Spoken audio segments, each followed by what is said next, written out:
जय माता की भाइयों बहनों, ईश्वर से प्रार्थना करता हूँ आप सदैव जीवन में सुखी रहें और आगे बढ़ें। भाइयों बहनों, हमारे YTM संस्था के संस्थापक श्री कमल नारायण साहू सर अपने वाक्य को शुरू करने के पहले किसी भी सभा में सर्वे भवन्तु सुखिनः सर्वे सन्तु निरामया सर्वे भद्राणि पश्यन्तु माँ कश्चित् दुःख भाग् भवेत् श्लोक का उच्चारण करते हैं और वह कामना करते हैं ईश्वर से कि सभी सुखी हो, सभी निरोगी हो, सभी अपने जीवन में आगे बढ़े और उनके जीवन में कोई दुख ना हो, वह सुखी जीवन का आनंद ले। तो भाई बहनों, जब भी हम मंदिर जाते हैं तो हम भी ईश्वर के साथ रहकर एक अनोखी ऊर्जा को महसूस करते हैं, उस ऊर्जा के साथ हम जीवन में आगे बढ़ते हैं। तो भाइयों बहनों, हम सभी में एक योग्यता है, तो उस योग्यताओं का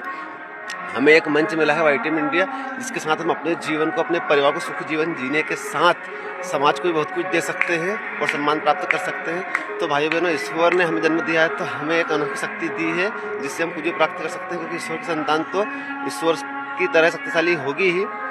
जय माता की भाइयों बहनों, ईश्वर से प्रार्थना करता हूँ आप सदैव जीवन में सुखी रहें और आगे बढ़ें।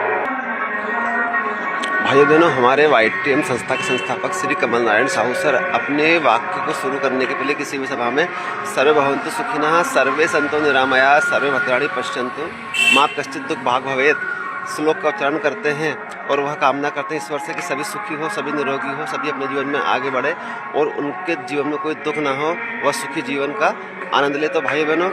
जब भी हम मंदिर जाते हैं तो हम भी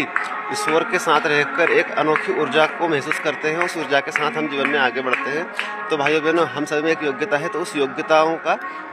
हमें एक मंच मिला है YTM इंडिया, जिसके साथ हम अपने जीवन को, अपने परिवार को सुखी जीवन जीने के साथ समाज को भी बहुत कुछ दे सकते हैं और सम्मान प्राप्त कर सकते हैं। तो भाइयों बहनों, ईश्वर ने हमें जन्म दिया है तो हमें एक अनोखी शक्ति दी है जिससे हम कुछ भी प्राप्त कर सकते हैं, क्योंकि ईश्वर की संतान तो ईश्वर की तरह शक्तिशाली होगी ही।